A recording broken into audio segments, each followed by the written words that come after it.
Welcome to episode 11 of the Libby Show podcast. So, like most content creators, I generally plan my content, but something will come up that I think is more gripping. And so that's exactly what's happened today. So this podcast is in the wake of social media commentary that Australian media retailer JB Hi-Fi is scaling back their physical media departments. As I mentioned in my last podcast, I never actually stopped collecting DVDs, nor did I get rid of my collection of around 60 at the time, now just over 100 or so. I also never stopped buying physical books.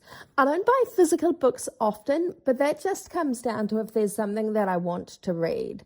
The last book I read was Kevin Federline's You Thought You Knew, which I talked about in my last podcast. I did stop buying CDs for a while and lost quite a lot of them when I moved to iTunes. I want to be clear though, I've never converted to Spotify. I resisted that. I mean, I have the app on my phone and I have the Creator app, but that's only for the purposes of my podcast. There's no other reason, aside from not supporting the streaming model in general because I want to own my art. I just find the app horrible and clunky to use. In 2020, though, I started buying records. I'm not sure why. I think it just started as I just want to collect records. And now my collection is around 140 records and constantly growing. A year or so after I started collecting records, I started buying CDs again. And in 2020, a short time after I bought my first two records, well, it was actually three, Taylor Swift's Lover, Reputation, and 1989, I bought an all-in-one player, which despite the criticisms you hear online, it's actually fine. And personally, I just see it as more logical to have something that can play records, CDs, cassettes, and the radio, although I don't play the two cassettes I own because I just do not want to risk them being eaten, and given cassettes aren't as widely available as they were up until the early 2000s, if you lose a cassette now, like, it's gone forever. Anyway, getting back onto topic. A few days ago, I posted a podcast on why physical media is better than digital media. And then I started getting recommendations on YouTube for videos from content creators who were talking about either why physical media is coming back or why the big companies don't want us to collect physical media.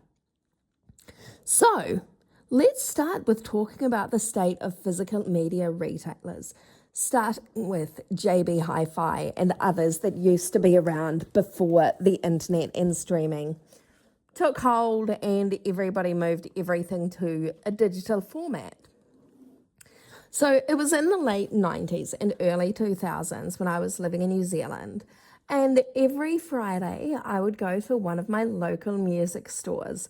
It was normally Sounds, which is now closed. It closed around 2008.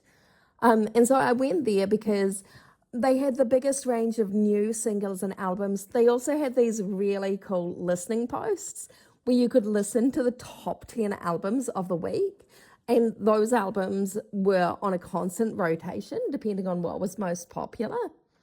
And then afterwards, of course, you could buy it if you wanted to. It was a whole experience.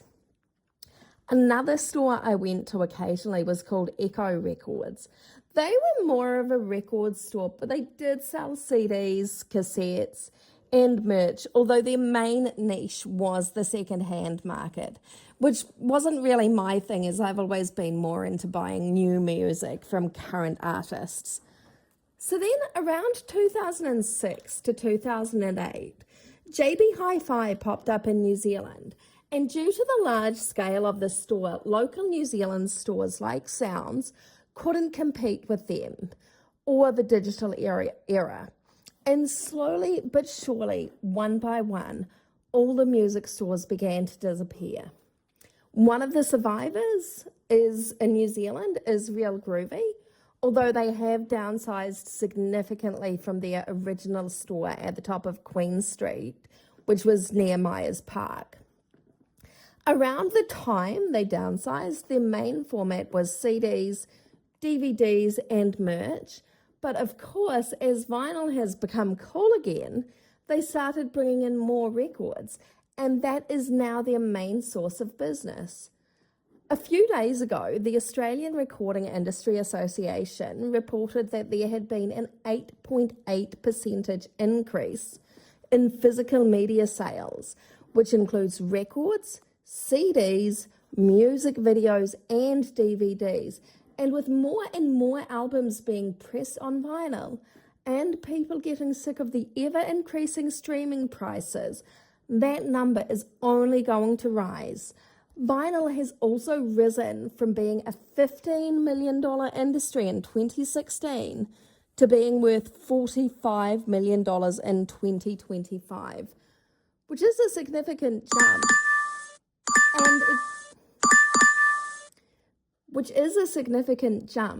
And it shows that people really do want to physically own the media that they care about. And that's one thing that I've noticed in the videos that I've watched on YouTube. So many people are saying that when you buy physical, it's because you care about the media. But when you stream, you don't. It becomes background noise. Now, I've never personally streamed for this reason. I have no idea how I've managed to avoid streaming over the last 20 years. It hasn't been something I've ever supported. Even when I was purely doing things on digital, I was all about iTunes. And I still, to this day, use iTunes. For disclaimer purposes, though, I do have YouTube Premium, but that's because after the free trial, I couldn't go back to having ads. I also do have Disney Plus for Taylor Swift's The Eras Tour, even though I rent in real life and have my own videos that I've taken on my phone and the occasional movies they put out that I like.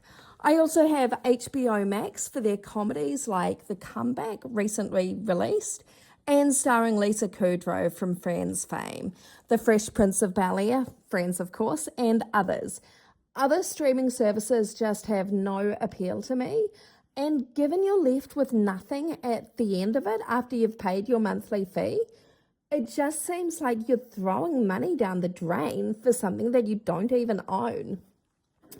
So based on all this concrete evidence that people want physical media, and feel free to do a YouTube deep dive, you'll go down a whole rabbit hole. It seems that people do want physical media, and I'm really confused that Australian retailer JB Hi-Fi is downsizing their physical media departments in a number of their stores. Now, from what I've heard, they're replacing it with things like vacuum cleaners and other things that are very exciting, because vacuum cleaners are more exciting than physical media. From what I know, JB Hi-Fi hasn't actually issued a statement. It's just one of those things that's just happening kind of quietly. And people who do like physical media are the ones who are noticing and keeping an eye on it. This does, of course, follow other department stores around both Australia and New Zealand, like the Warehouse and Kmart, getting rid of their physical media departments several years ago due to the rise of streaming, which in the Warehouse's case is actually kind of funny because they still sell record players. And so it's like, why are you not selling why are you not selling records if you're selling record players? Like, the two sort of go hand in hand. Apologies for all that beeping on my phone. I don't know if any of you will actually listen to this so far as to know that there is beeping going on, but don't worry about that. Anyway, getting back onto topic. So, as I've stated so many times before, I never converted to streaming services. But here are the top 5 reasons why physical media is coming back in a big way and why I think people are protesting against the streaming services and other big production companies' desire to get rid of physical media. So people are returning to physical media because then they have permanent ownership. One of the major reasons why physical media is coming back into fashion is simply because when you buy a physical copy, whether that's CD, DVD, record, cassette, or VHS, you own it permanently. Nobody can ever take it away from you. The only way you'll lose it is if you physically lose it. And yes, that can happen. I lost a lot of my CDs after I digitized everything using iTunes. But nobody can decide that the media is no longer relevant. It's yours to keep. So if you want to watch or listen to it in 50 years' time, then you can. You can also pass it on to future generations so the art is not lost. When you stream, you do not own it permanently. You don't even own it temporarily. You simply rent a license. You simply rent a license for as long as you have a subscription to that particular service. But if you let your subscription lapse, then of course you lose it. That can't happen with physical media though. It doesn't lapse as long as you look after it and the equipment that you play it on. Now on to the next reason why physical media is coming back in a big way. And that is, of course, removal from the streaming service. When you own physical media, nobody can tell you that your media is no longer relevant. If you like something that is obscure, then the chances are that it will never be on a streaming service in the first place. In many cases, though, it may start off being on one streaming service, and then you'll find it's been removed and you have to subscribe to another streaming service. And the same cycle begins over and over again, and before you know it, you've got 10 subscriptions. And of course, you only rent a license for as long as someone else decides it should be on the service. For example, one of the best ever Simpsons episodes, the one with Lisa's birthday, was removed from Disney Plus because it features Michael Jackson. It was episode 1 of season 3, Stark Raving Dad, and unless you own a physical copy of season 3, and I am trying to get my hands on a physical copy, that episode is gone forever. It should never ever... The thing is that art is supposed to capture a moment in time. It should never ever be deemed unworthy just because someone doesn't like the actor, musician, or message portrayed when it was first created. Which brings me to my next point, which is, of course, censorship. So when you own a physical media version, that copy is made at a particular moment in time. It can't be altered in any way, shape, or form. Take, for example, the case I mentioned above, or Home Alone, where a scene with Harry, one of the burglars, was removed from the Disney Plus, from the Disney Plus platform because it was deemed too violent. There's also a Taylor Swift song, Picture to Burn, that features the lyrics, "I'll tell mine you're gay." That was the original lyric, but it was later changed to, "And by the way." While the new version of the song is still good, when you stream any type of media, it can be censored at any time. Lyrics can change, scenes can be removed, whole episodes can be scrapped, the episode could be remastered, all because someone doesn't agree with the message that was portrayed at the time. But that's the thing with art, as mentioned in my previous point. It reflects a moment in time, and what was relevant in the 90s early 2000s or even 5 years ago may not be relevant today, but that doesn't mean it should be forgotten. And that's the risk you run with streaming services. The media is never permanent because of the format. So, the number 2 reason why physical media is coming back in a big way, the financial impact. So, streaming has a financial impact. So, if you were to subscribe to every single streaming service in Australia, so that includes television, movies, and music, you'd pay around $160 to $200 a month.